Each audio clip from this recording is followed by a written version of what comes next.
Welcome to Season 3, Episode 19 of the Film Bros Championship Podcast. I am Tim, and with me is my co-host Patrick. How you doing, buddy? Tim, sharks are the assholes of the sea.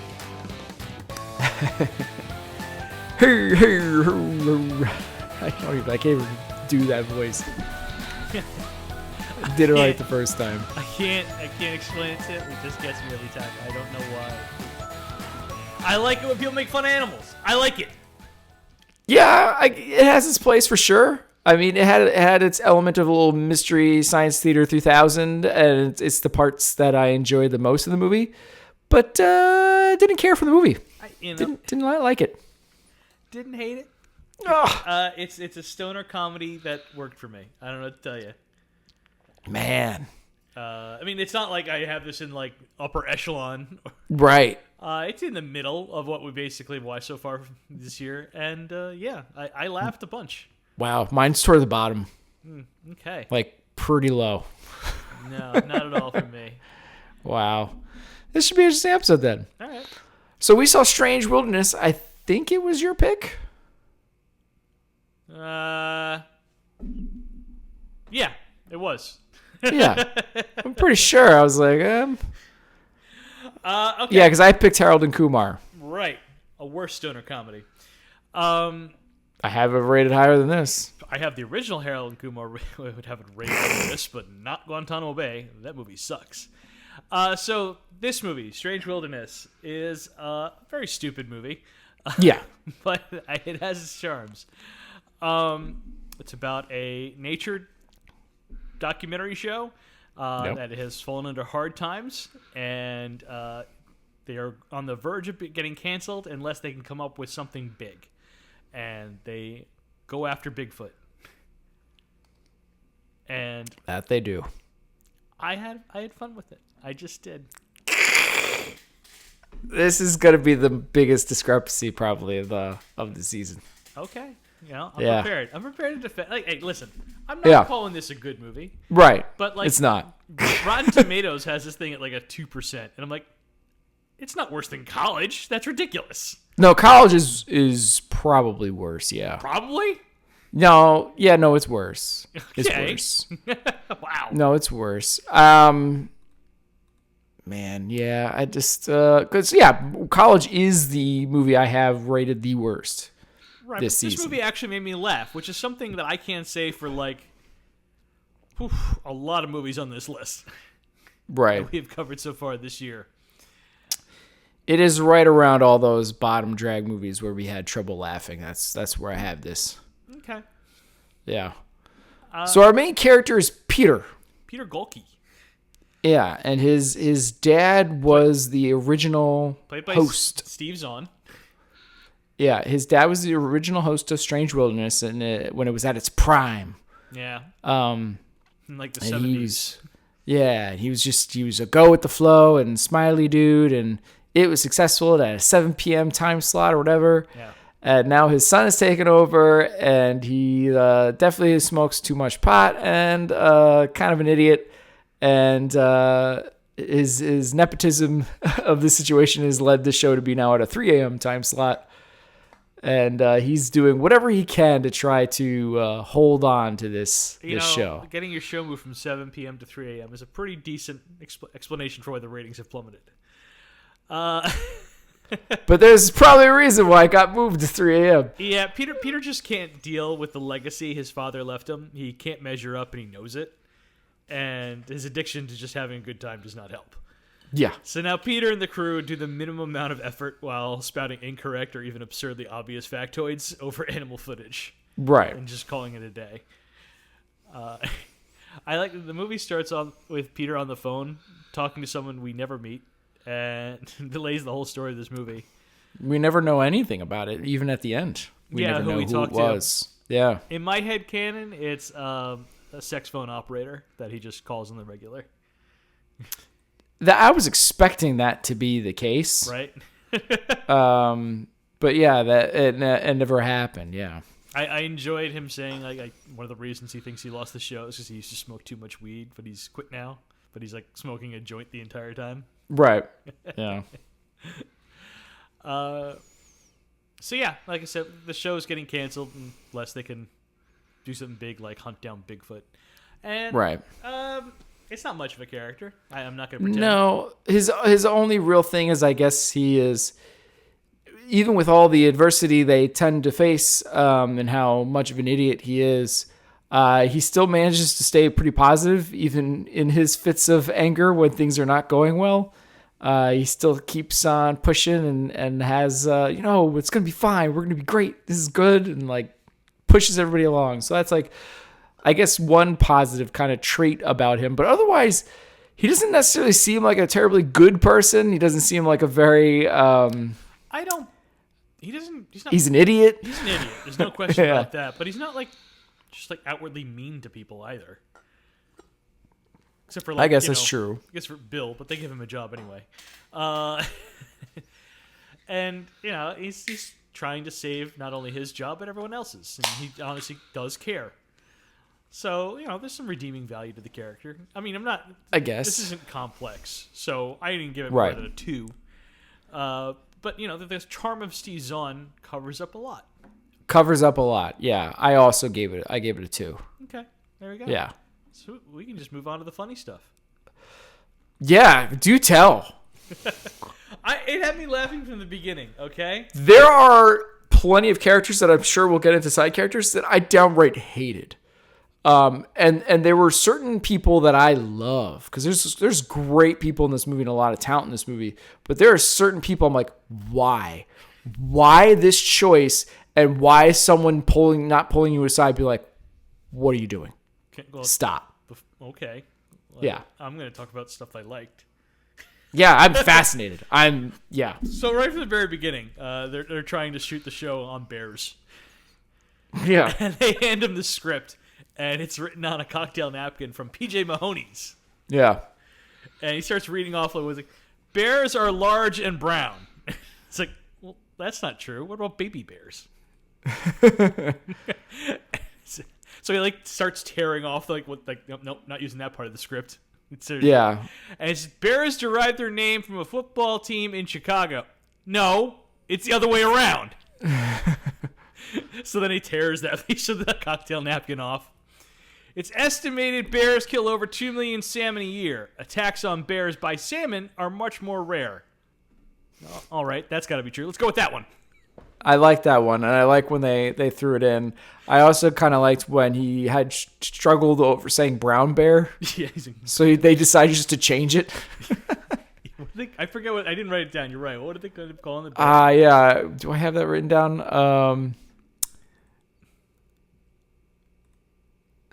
Oh, jeez. Where do I... All right, well... Yeah, I'll see if I can find it. So, the show's not going great, and they get called into the manager of the television station's office. And he tells them he is not happy with the quality of the show and begins showing them clips of what he's talking about. I'm sorry, Tim. But Steve Zahn narrating lions fucking is just goddamn funny. Whoa, something's about to go down here. Oh, I can smell a good time on the horizon. Oh, that's it. Slice me off a piece of serve it up hot. I'm next to the line. Oh, he changes it to red bears, by the way. Red bears? Okay. Yeah, they changed it to red bears. But no, again, I did enjoy anytime it cut to actual animal footage and Zahn's just doing his thing. Right.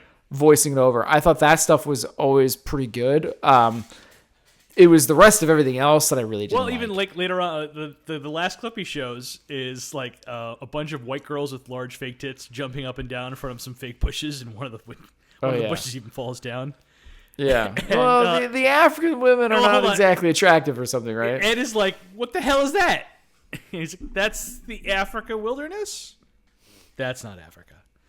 Right. Well, not totally. See, a lot of the women of the bush, they're not really good looking, so we just got these girls instead. They're from Long Beach.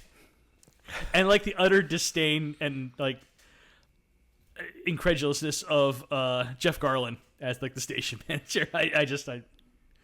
Yeah. Are you insane? It's this is great. So we'll get into Tim's, I'm assuming, first character he can't stand. Who do you think it is? Pete Ass Cooker, played by Jonah Hill. Yep. For coffee. Since it's going to be a late night brainstorming session. And yeah, the voice that Jonah Hill uses is fascinating choice. It is a choice. And it's wow. Now, may I interject and say not politely? What I'm trying to say is, you drank coffee yesterday, you're going to drink coffee tomorrow. The point is that I'm not some great white stallion sprinting from shantytown to shantytown, crushing up Java beans just to bring them around to my friends. You laughed at that? I thought it was so fascinating. Oh my God. It angered me after a while.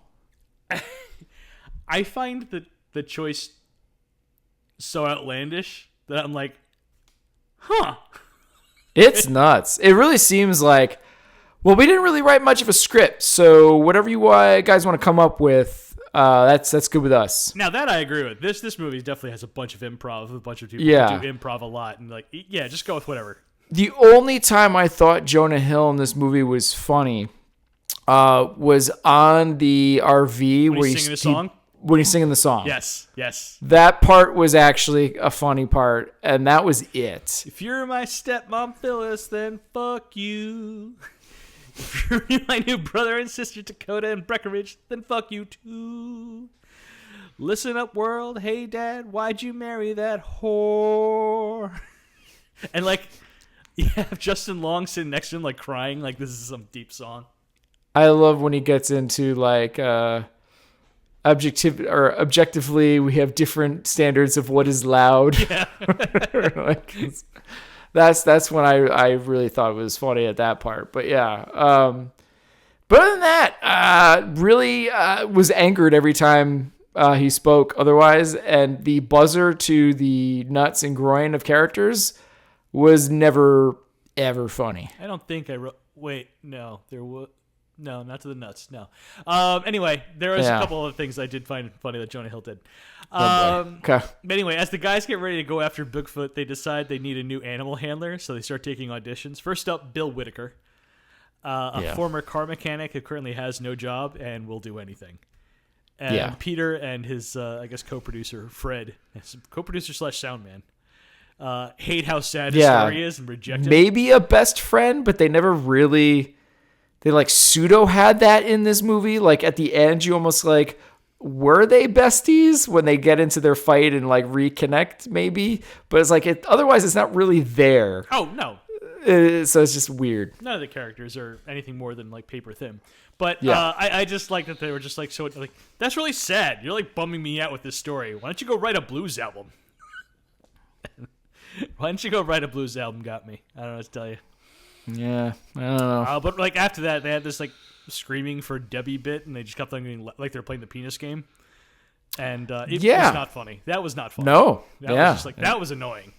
Yeah, I thought most of that this movie was that, but yeah. Okay.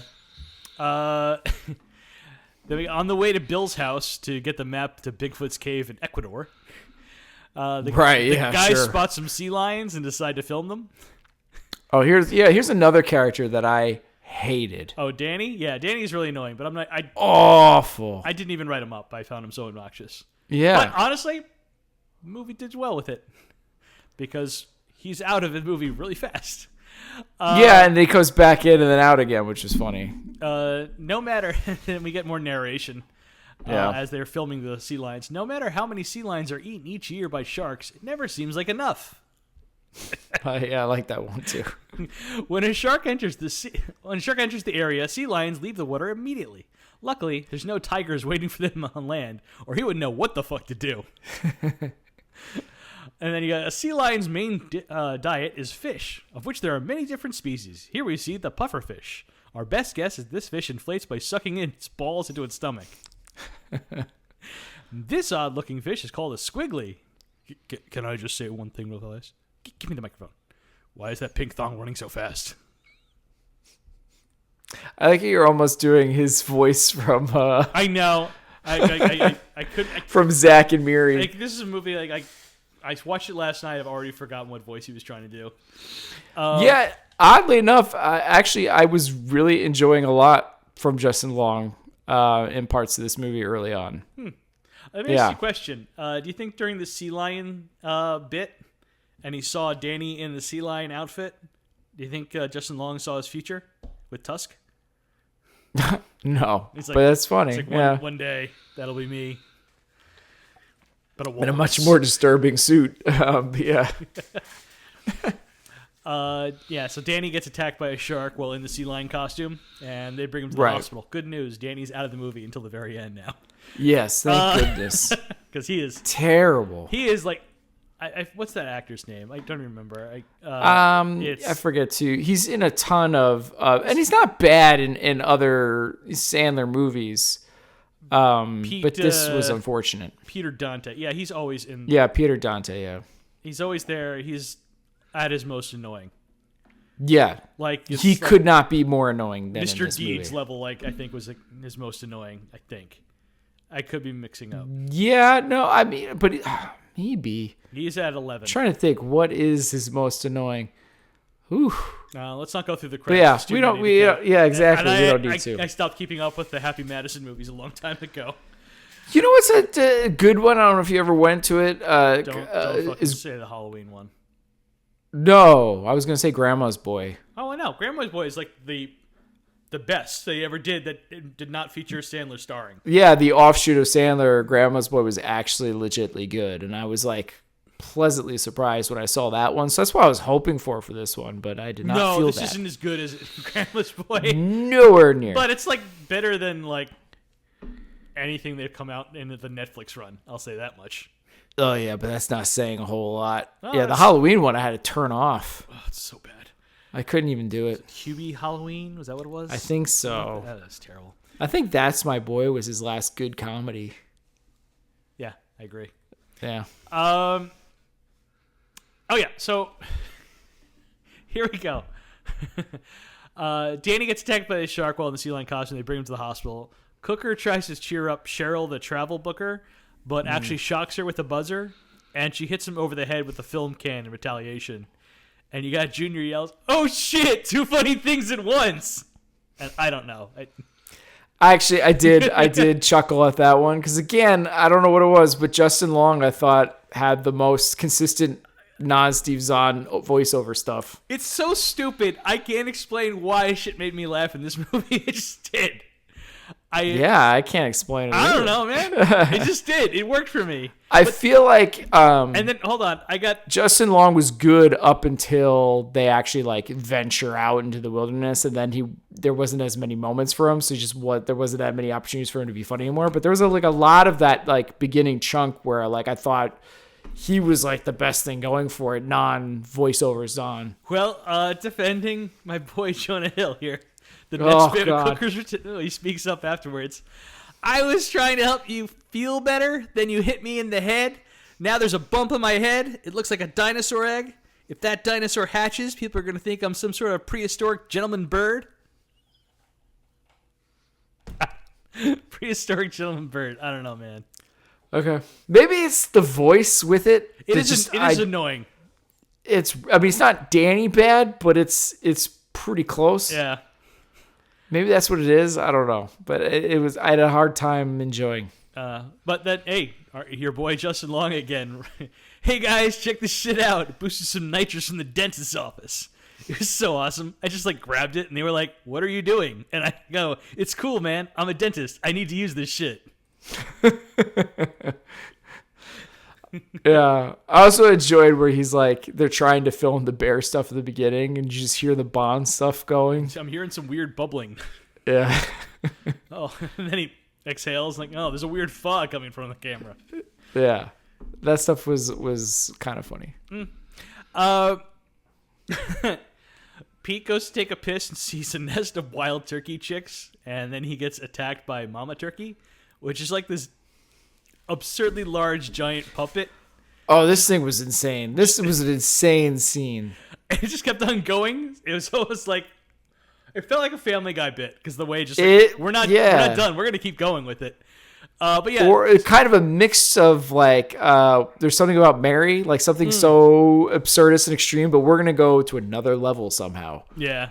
So this giant like turkey puppet is like on his dick and won't let go, with Pete like constantly screaming, "Oh my god!" And yeah. they get Pete to the hospital and the turkey is still on his dick. And this extremely hot nurse tries to massage the neck to release the dick, and she's just jerking him off. With all the... But then she realizes, oh my God, you're erection right now. Or whatever. And like all the guys... like, but sorry, Doc, she's hot! Like, and all the guys around are also aroused and amused. Like, I think it was Bill that just speaks something, like, cup the beak. Yeah. And then the doctor recommends take a piss to gag the turkey off. And then out of nowhere, two guys show up and say the turkey has been missing and is part of the government study, and there's a $5,000 reward for her return alive. And now all the guys are determined to get the turkey off Pete's dick. Did you just say yank? Yes. Yeah. Well, they also like inject the turkey's neck with something that somehow goes into his penis too. But yeah, then you like see like his penis like in the turkey's mouth, like a Stretch Armstrong type of like thing going on. Down it was Armstrong like too. Wow. It's a tough beat for poor Pete. I forgot there was another thing with Justin Long towards the beginning where Justin Long's character is being introduced, and he's like busy smoking his bong, and he goes to shake his hand, and he just acts. Yeah, he's so startled, and he's like, don't touch me. He's like, sorry, it's not a good time for me right now, or something. Yeah, and that made me laugh. Okay, like the one funny bit that Kevin Heffernan got to do in this movie, which felt like, I don't know, it's almost like he's doing a was it Landfill, his character from? I think so. Like, hey, you were in those Broken Lizard movies. Can you just do that? Can you do like a version of that? Just do that's your character. You really do that. He doesn't get anything to do. It's kind of a big shame. But he's always got a beer in his hand, and throughout the whole movie. Right, you find out he's an alcoholic. Right, he tells everyone, I'm an alcoholic, and 2 days ago I had my last drink, and yesterday I also had my last drink, and God willing, today will be my last time. And that's it. Because he gives like random updates about, hey, I haven't drank in like 2 days or something like that. It's like, okay. Yeah. That's it. Poor Kevin Heffernan. That's the end of him. Yeah, basically. The crew get to Ecuador and meet a guy who is going to take them to the friend of Bill's, the legendary tracker Gus Hayden, and the escort's name is Dick. Dick what? Just Dick. What, like Cher, but Dick? And then everyone starts to lose it laughing. Come on, man, you gotta have more of a name than that. Nope, you say Dick, I come running. I gotta admit, it got me at the last one. I'm sorry. Did you? Yeah. Man. Nope. Yeah, I didn't think any of it was funny. No, I'm trying to remember. There might have been one part of it that was funny. Maybe his threat when it finally goes too far. All of a sudden, he gets incredibly serious. Yeah, next guy that laughs, I kick him in the ball so hard, like whatever, and like they all just shut up. Like, yeah, but then they immediately start joking again. Yeah. On our way to hook up with the legendary tracker Gus Hayden, we encounter many jungle animals, including our furry relative, the monkey. Monkeys make up over 80% of the world's monkey population. Hundreds of ants are eaten each year by monkeys. Researchers believe that these numbers would be far less if ants were the same size or bigger than monkeys. Wow, look at that. Those balls are sensational. Does your name shrink when you go in cold water? I think that was the one that made me laugh a little bit. There you go. Those balls are sensational sack lunch, right? Is that what it's... Exactly. Why was Kevin Heffernan wearing a hockey jersey in supposedly South America? Oh, okay. You want to get into the ridiculousness of pretending like... this is California. This is just LA. Like, who are we kidding here? I'm pretty sure the cave is like where the Batcave was from the Adam West show at the end. Like, it certainly felt like on par with that or something like that. Yeah. All right. It is pretty ridiculous. Star Trek went further out of town in the 60s and you guys went, this is bad. I don't think they have like pine trees in fucking Ecuador. I'm pretty sure if they like turn the camera the other way, there's the highway. That's exactly kind of what it felt like. But we get another one of Tim's favorites, the voiceovers. This gazelle is eating a flower. This lion is eating a gazelle, but he'll probably spit out the flower. Not sure where they got footage of a lion and a gazelle in Ecuador, but... Right, yeah, that's what doesn't make sense, because they're supposed to be stopping along the way. I'm like, none of this tracks, but okay, it's still kind of funny. And then, like, What was it? What did he like yell about one of them being up its ass or something? In that voiceover too, I think. I don't know. So then the guys meet the legendary tracker Gus Hayden, and played by Robert Patrick. Yeah. And they start trading scar stories, and Robert Patrick just is very annoyed that they are one-upping his, or trying to one-up his scar stories from Vietnam. Right. So he lays down the ultimate gauntlet, and he says, about 10 years ago, I was scouting out a location for a mining company in the Amazon when I was ambushed by a tribe of Aloha Pygmies. Pause. Aloha Pygmies in the Amazon? Yeah. I don't know. Okay. They mentioned pygmies like a lot. Yeah, I thought that was strange. Yeah. They tied me to a post and did to me what they do to all white men. They cut my scrotum with a sharp stick, and then they ran away. My testicles unraveled down to the ground. I scooped up my testicles from out of the dirt and shoved them back in my sack, and then sewed it shut myself. And he shows them. I'm sorry, but I fucking lost it. Robert Patrick showed his mutilated dick to everyone. I laughed harder than Jonah Hill's character. It looks like a quilt, a ball quilt. It's so fucking hard to describe, but he's got like one nut to the side of his dick and another like underneath it. Yeah, it was like worse than like Something About Mary with the, how'd you get the beans over the Frank? Yeah. What a better movie. But yeah. Yeah, but I know that was unfair. But anyway, I didn't laugh at this either. Like, you didn't laugh at the mutilated dick? I'm almost amused more now seeing your amusement from this movie. And I'm like, what? I wish I saw this version of the movie you saw. I don't know. But when I was watching, I was like, I didn't find any of this funny. I think you just went into this movie grumpy. I don't think so. I really didn't. I mean, although I did see it a little later than I typically see. Usually it's like daytime Sunday doing it. But this was like primetime viewing I gave it. Okay. But so Gus Hayden steals all their stuff. We never see Robert Patrick again, which is unfortunate. And ditches them in the morning along with Cheryl, who eventually shows up and says she caught Gus and pretended to go with him so she could at least get the map. And she got the map from him by taking one for the team. And then all the guys start joking about also having I have a maps. map. I have an entire map store. Yeah. I have some old Civil War maps. And then they all gather together except for Dick to one big group hug. And I thought that part, by the way, was funny, but they milked it too long to where it wasn't. Yeah, where it wasn't funny anymore. It went from funny to not funny, back to funny, and not to funny again. Yeah. Yeah. But like, so Dick says like, what was it? Oh, with that map and his survival skills, they just might make it. And I really thought Dick was going to die right then. That was because he's far away from everybody. They wait. And like, they wait a little bit, yeah. 1 second, because in the very next scene, they cross a river and Dick gets eaten by piranha. But it's weird. Like, I didn't think there was enough there to I thought it was going to be like a gator or something. And then you kind of find out after the fact that it was piranha, because then they're like eating somehow they caught the piranhas to eat them. It's clearly a piranha for anyone who's seen a television show or a movie featuring piranha before, because there is foam all around them, there are bubbles, and the guy is just falling in place. If it's a gator, they get pulled under the water and spun. And spun, I guess. I guess it's fair. Yeah. But the piranha thing of them eating the piranhas, I actually was a little amused by. I was amused because I literally paused the movie to call it out for like what was happening. Right. I'm like, I that was my first note. Like, wait a minute.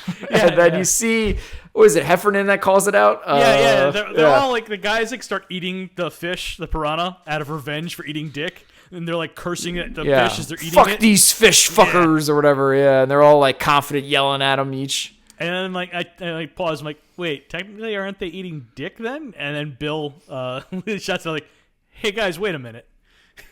And they all appropriately freak out when they realize how right he is. Like, they're all eating Dick.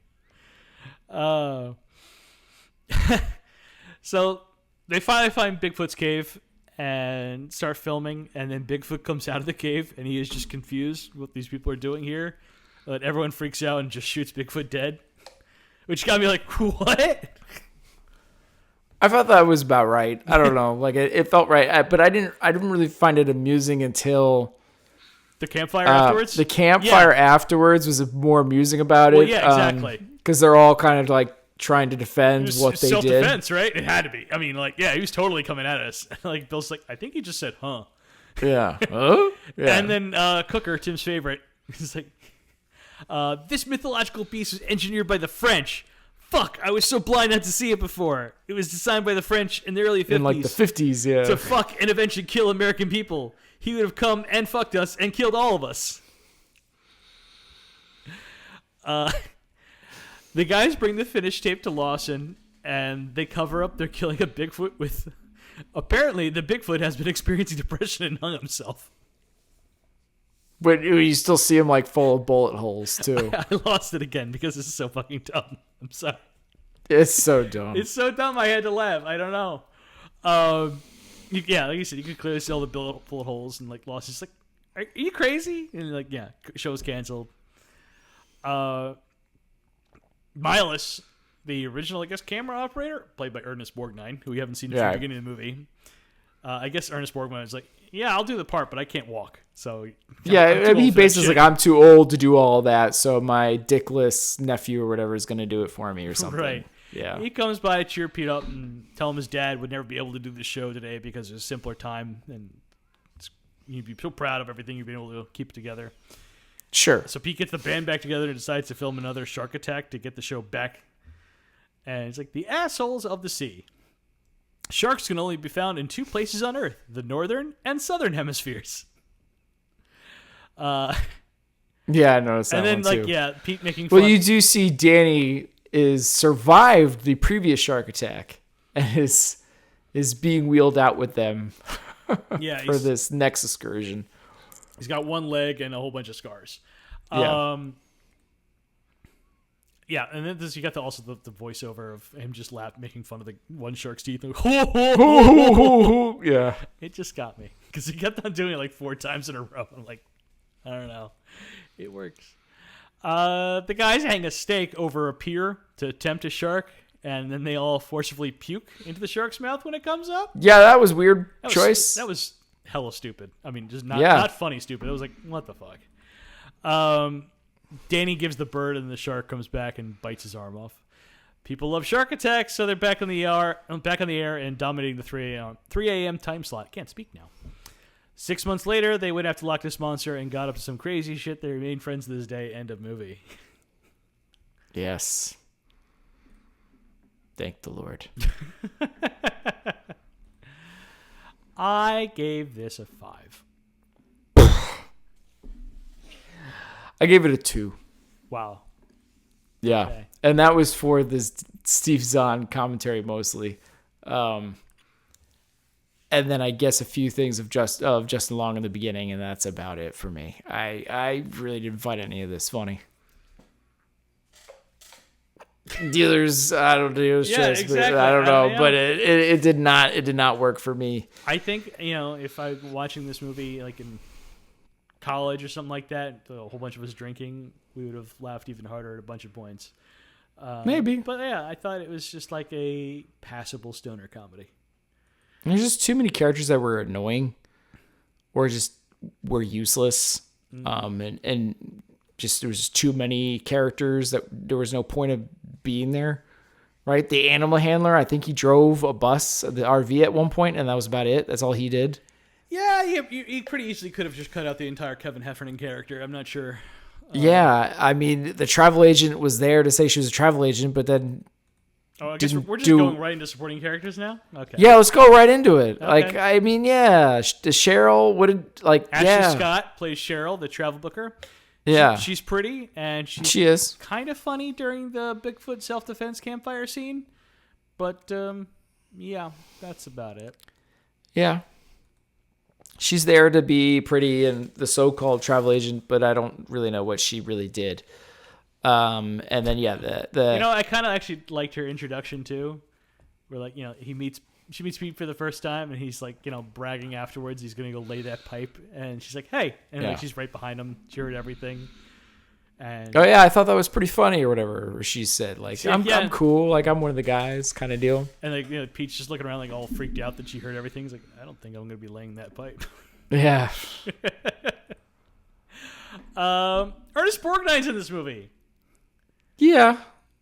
You know what? It's great to see him, but Exactly. That's it. That's all I got to say. Happy to see Fair Ernest enough. Borgnine. He's a fine American actor. Yeah. Could do a lot. Alan of different Covert parts. gets to play Fred, and You know what? For some reason, I didn't even write that character up. that's how forgettable it is. Yeah, that's Right? kind of And like he's supposed to be like the best friend character. I'm like, but this guy's actually good. Yeah, it's the strangest part of the movie for me. Like, Yeah. wow. There should have been something here. He's been given bigger roles even before this. I don't know. It's not surprising to see him pop up and doing something smaller, but I feel like he should have been given something funny, like one standout scene. Especially since you're like supposed to be like they seem to be setting it up as him being the right hand guy, best friend thing. I don't pseudo. think he gets a scene by himself. Like he's always just right next to Steve Zahn.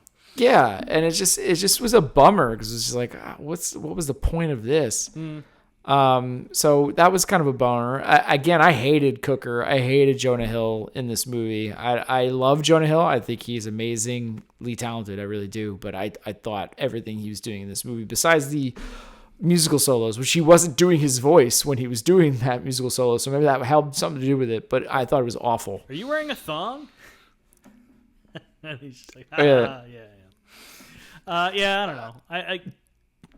I could get past. I got past it pretty quickly just because I thought it was just such a Choice. it's such a choice. I'm like, all right. Such a choice. And like some of the stuff he was saying was still funny. Like Gentleman Prehistoric Bird. I'm sorry. It's tickled my I funny guess. bone. Junior, Justin Long, I did enjoy bits of him, especially in the beginning. Yeah, I like yeah. the tattoos Junior gets on his eyelids so he can On pretend his to be eyelids. awake while he sleeps. Are really good. Yeah. Yeah, we covered that character. Harry Hamlin is in this movie. Yeah, He was good in Clash of the Titans, I think. sure. I really don't remember, but he's a fucking great villain. Wish this movie had more of him. I enjoyed him in Veronica Mars. Yeah, I was about to say, glad he got laid by security.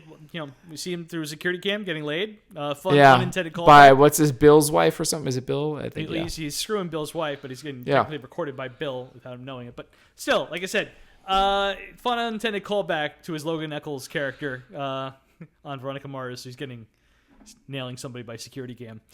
Yeah.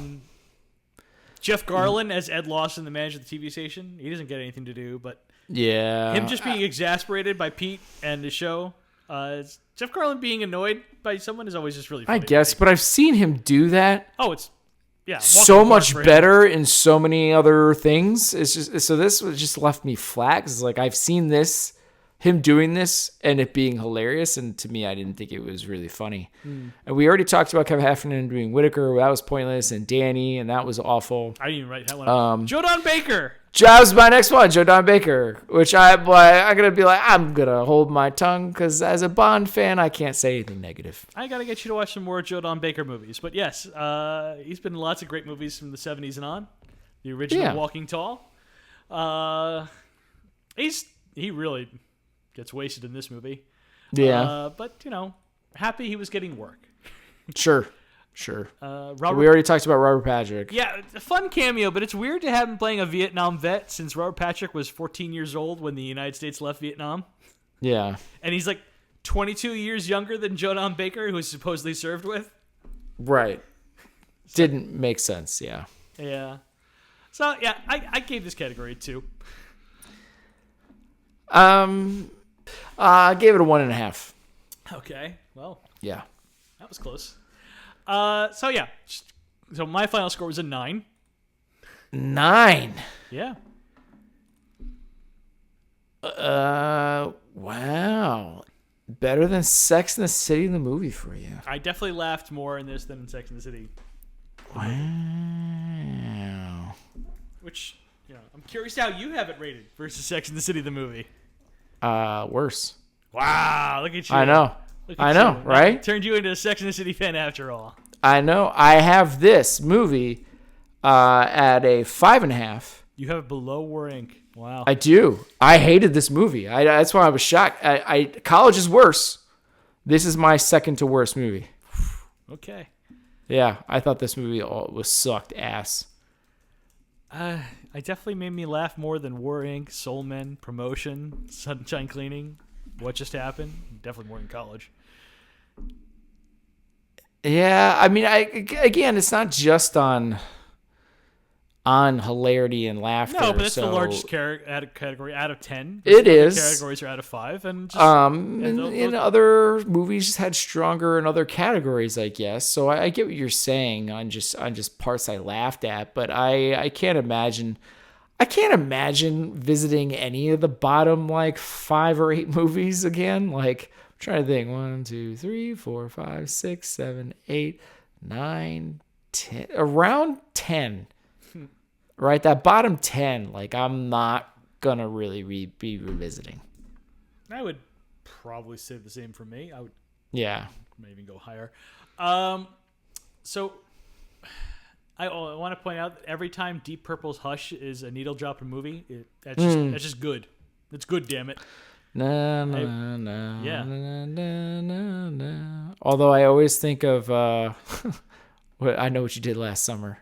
Well, sure. That's the Coolest Shaker cover, but it's still very good. This movie began its life in the 1990s as a series of independently produced short videos by former Saturday Night Live writers Fred Wolf and Peter Gawkey. No, you're not crazy. Those are the main character names as well. Mm-hmm. The writers just gave the main characters their names. They started off as little parodies of wildlife shows, explains co-writer-producer Gawkey. Fred and I went out and shot them with the help of John Burrud, who has a real life wildlife show. His father Bill used to host Animal World and other travel and nature shows back in the 60s. So John helped us produce these little shorts, which we eventually got onto Comedy Central and then eventually became a movie. I did want to point out, I thought it was funny that all like the nature documentary stuff looked like it was shot in the 70s. Yeah. Even though it was shot in like 2008. Anyway, last bit. Budget of $20 million and gross worldwide a little over $6.9 million. Whew. Debuted at number 12, losing to Hannah Montana and Miley Cyrus' Best of Both Worlds. Wow. Yeah. She had 2 movies? No, that was the same. That was the title of her one movie. Oh, well, that's a long title. Okay. That's a long title. Okay. That won the weekend. Other new movies released that week were The Eye. The Eye. Jessica Alba gets a cornea transplant. Oh, I saw that movie. I did not. I don't remember liking it. I made it a habit not to watch movies starring Jessica Alba as the main part. She's pretty, though. Well, yeah. And then Over Her Dead Body. Don't even know that one.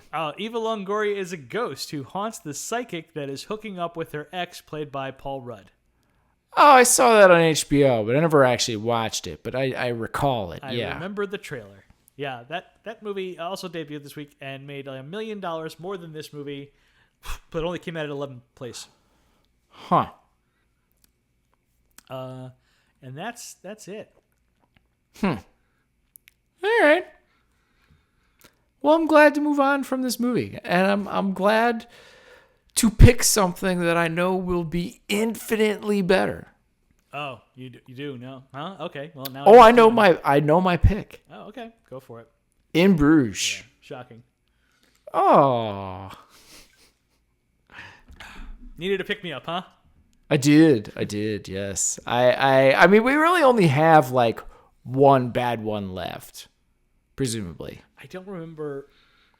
I remember just being meh on Smart People, so I have no idea how I'm going to react to it today. Like, I don't remember how I felt about it. Never seen it, but it doesn't look particularly great. I think I was on the road, and I had like a long time in between appointments, so I just watched it to kill time because it was like available to watch. Yeah. But I don't remember anything about it. Clearly, we're not that impressed. I think I remember Thomas Hayden Church being good. But anyway, yeah. Well, Bruges. He's kind of hard not to be good. But yeah, In Bruges, great movie. Still a rental, unfortunately. Yeah, well. This one I won't mind. Heck, maybe I'll even buy it. I mean, a brilliant and hilarious movie. Definitely the best dark comedy we'll watch this season. Yeah, I haven't seen it probably since I first watched it, so I can't wait to revisit. Yeah. I can't wait for us both to do Irish accents. It's going to be so much fun. Oh, I hope not. I've never been able to pull one off. I try to stay away from accents. I can try to do voices sometimes and and try to mimic people, but I try to stay away from anyone foreign. I'm not really good at it. I feel like Killer Ray Fiennes impression coming from you. Oh no! Next week. Oh yeah. I don't think so. We'll see. Yours is a magical place, Tim. Yeah, I'm pumped, man. Should be fun. Yeah. All right, you got anything else? Nope. That is it for us. Please show your support for the podcast by leaving a review on Spotify, Apple Podcasts, Google Play Music, or where you happen to listen to the show. Also, sharing is caring. Be sure to follow us on social media to get the latest show updates. You can contact us by emailing at filmbrochamp@gmail.com or find us by searching for the hashtag FilmBroChamp. Thank you for listening to this episode of the Film Bro Championship Podcast. Peace out, everyone. Those balls are sensational.